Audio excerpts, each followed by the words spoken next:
So today's after running thought was out running in the pouring rain here in Georgia, which is nice. Yesterday it was 92. So with the George Floyd protests, 92 and 100% humidity.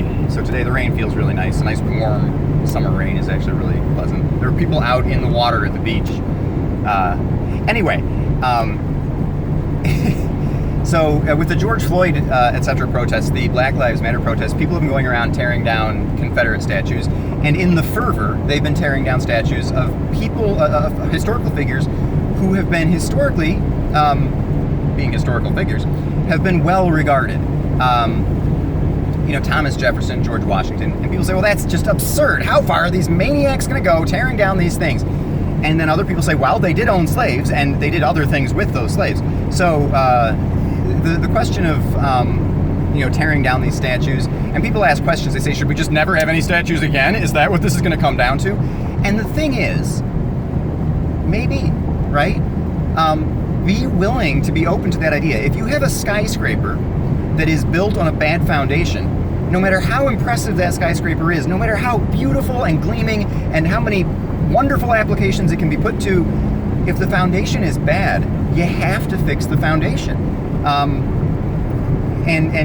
So we've got to do that, right? We need to do that. And we have founding fathers who said all men are created equal and own slaves. And that is a contradiction that has not escaped almost anyone's. I mean, I think even the layperson, someone who's not a historian, kind of has noticed that or has had it pointed out at some point, even if just in an internet meme. And people, you have to deal with that at some point, with reconciling that. Incidentally, the founding fathers themselves were not unaware of that contradiction.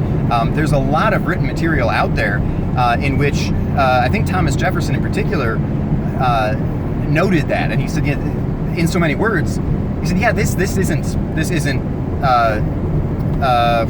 what's the word? It doesn't harmonize. There's dissonance between these two themes, and I think he was aware of that. That's not something that escaped them.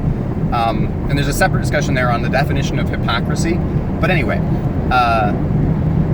if there is a problem in the foundation of our country, in the founding fathers, then it might need to be rewritten. And we don't want to erase history, of course, but that's different from saying that maybe we shouldn't worship and idolize people who didn't uphold the right values. Maybe things change over time, and it's okay to change the statues. And an alternative approach to that is to say, look deeply into these figures. Look deeply into why people who owned slaves would write something down that says all men are created equal. And look deeply into the other things they wrote and the opinions they had about whether slavery was compatible with America, with freedom. I think there are opportunities for learning in history here, but people don't like learning in history, do they? They don't like to read the plaque at the bottom of the statue. They don't want to understand the deep picture. And to be honest, that's fair.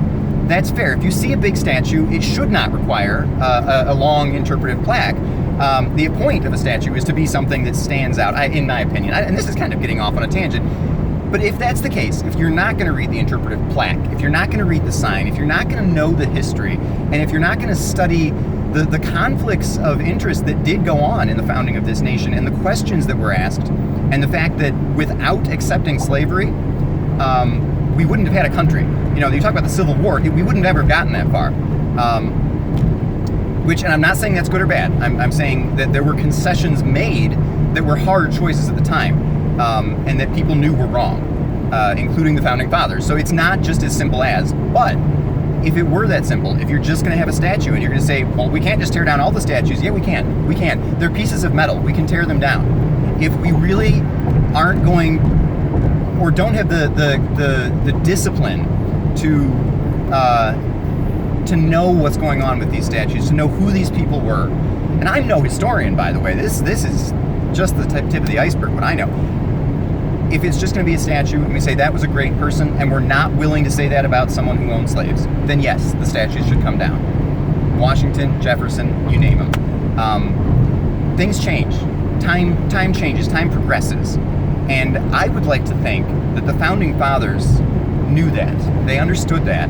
And I don't think any of the founding fathers, that if you can name a famous founding father's name, obviously, what else would you name?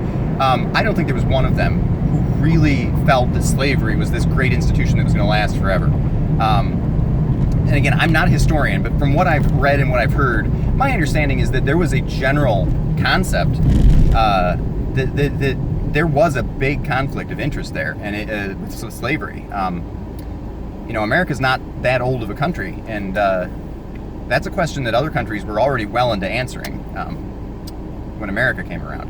So you say, well, we can't just tear down all the statues. We can.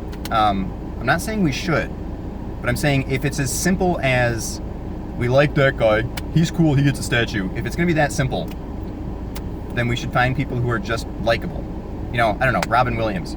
I can't think of others because, really it turns out that all people have done bad things. But it is also possible that maybe statues in general aren't such a great idea. Because if you look under the microscope, you'll find that most people have done bad things at some point in their lives. And if you look further, you'll find that the bad things they've done were often for reasons that are far more understandable than you might think. I've done things that were bad, not inhumane, but I've made mistakes. But the reasons I made them were deep and hurtful. There were things going on. And of course I regret the mistakes I've made, but I don't think... I regret the mistakes that I've made, but I don't think I'd be who I was if I hadn't made them. And I don't think most people would. I don't think if you've never made a mistake and had to get slapped across the face, you've necessarily lived a very full life. I don't really know, because that's the life I've lived, so a lot of face slapping across. So anyway, yeah, in response to the people who say, well, we just can't tear down all the statues, these people are crazy. We can. And if we're going to have idols of bronze on plinths or whatever, is a plinth? I don't think that's the right word. Anyway, if we're going to have people being idolized in these 4, 5, 6 times the size of a real human being, you got to pick someone who's actually good enough to be 4, 5, 6 times the size of life. And humans just aren't like that. We're just not. So it's either pick the perfect person or learn about the people you are picking in a detailed and really human and understanding way. And also just accept that times change. And someone who was good 200, 300 years ago just might not be good enough anymore.